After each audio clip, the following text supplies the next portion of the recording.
Hi, today I'm going to show you how to make this sweet Magical Mermaid Necklace. This necklace features a fun assortment of glass flowers and fire polish in watery blues and greens, and this cute little mermaid key pendant. Let's take a look at the products and tools we'll need.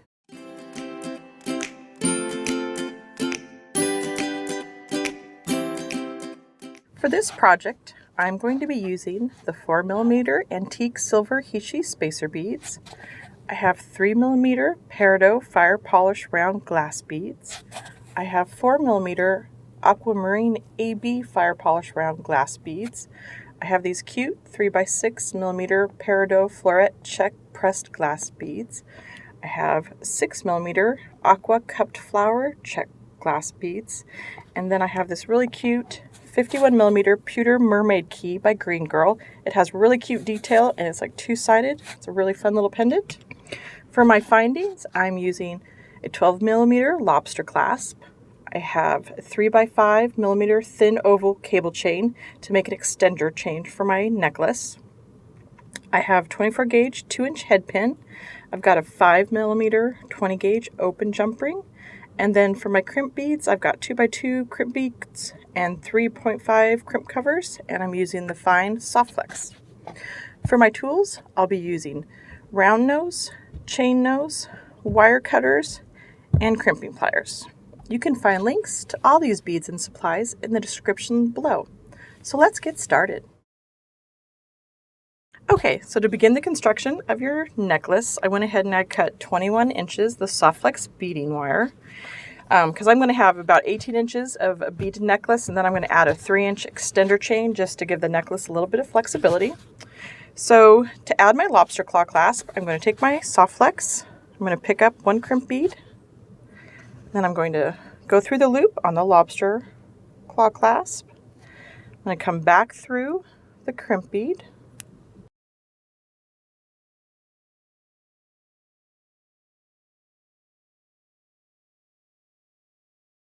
bring it down so it's tight there, but leaving a little bit of room so it can wiggle. Using the back notch first, I'm going to crimp one time. Then I'm going to turn it and flip and bring it to the front notch and crimp 2 more times. So you got a nice cylinder shape. And then I just always give a little tug, make sure it's secure. I'm going to take the wire cutters and I'm going to cut off my tail as close to the crimp bead as possible. And I'm going to go ahead and add my crimp cover while I'm here right now. So to do that, you gently pick up your crimp bead cover in the front notch, and then you just cover your crimp bead.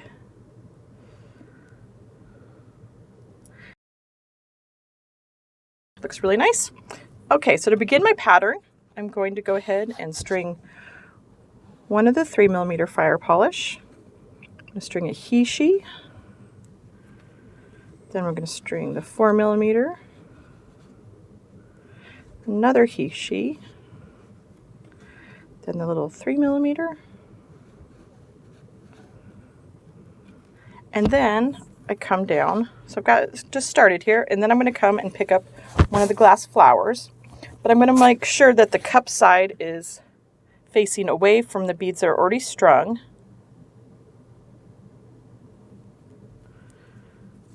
Because I want it to cup the little florette that goes next. So it'll kind of hug it. So then the second flower you pick up, you want to make sure it's cupped towards the beads that are already strung.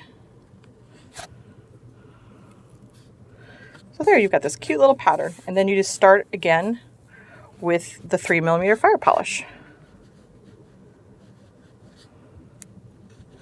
Then I do Heishi. Then the 4mm fire polish.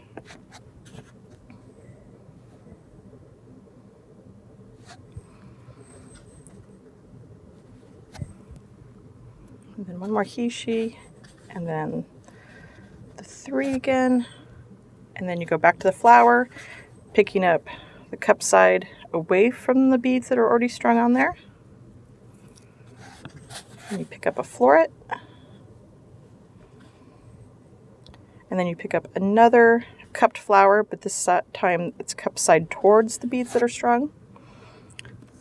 So you can definitely see our pattern here. So I'm going to go ahead and I'm going to repeat this pattern 9 more times, and then I'm going to end with a 3mm fire polish. And then I'm going to add the pendant, and then we'll do the other side. So I'll be right back.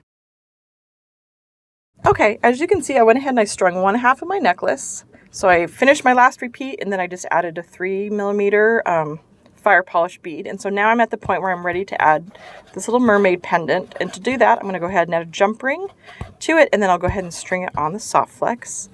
So I'm just going to go ahead and open my jump ring. And to do that, I'm going to pull one side towards me and one side away from me gently to the side there. I'm going to string on my pendant, and then I'm going to close it in the same fashion, pulling one side towards me and one side away to get it to match up. And then I'm just going to go ahead and I'm going to string that onto my soft flex here.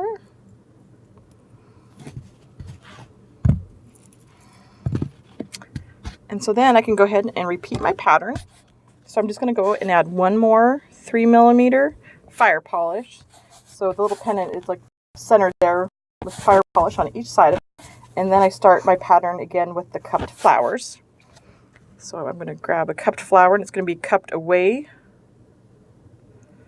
from the beads already strung. And then I'll add a florette, and then another little cupped flower. And then I'm going to go ahead and continue stringing with the 3mm, the Heishi, the 4mm, the Heishi, and the 3, and just continue this pattern until I have 11 little sections of the little flowers here. And then I'll end with the 3mm, the Heishi, the 4mm Heishi, and the 3mm at the end. So I'm going to go ahead and string that up, and we'll be right back. Okay, as you can see, I went ahead and I strung the other half of my necklace. And I finished it in the same fashion that we did the lobster claw clasp. I just went ahead and strung the chain, a 3-inch piece of chain, onto the soft flex, went back through the crimp bead, and then crimped the crimp bead and covered it. So now I'm just ready to add a little embellishment to the end of the chain. So to do that, I'm going to grab a head pin, and I'm going to pick up one of the florettes, a Heishi, and then the 4mm fire polish. And I'm just going to make a little wire wrapped loop. So taking your chain nose, grabbing right above the bead, just with the tip there, I'm just going to bend a 90-degree bend. Then I'm going to take my round nose and make a loop. So bringing it over, turn my pliers, and then make a nice little loop there. Then I'm going to go ahead and string that on to the last link of my chain. And then I'm going to go ahead and wrap my wire wrap.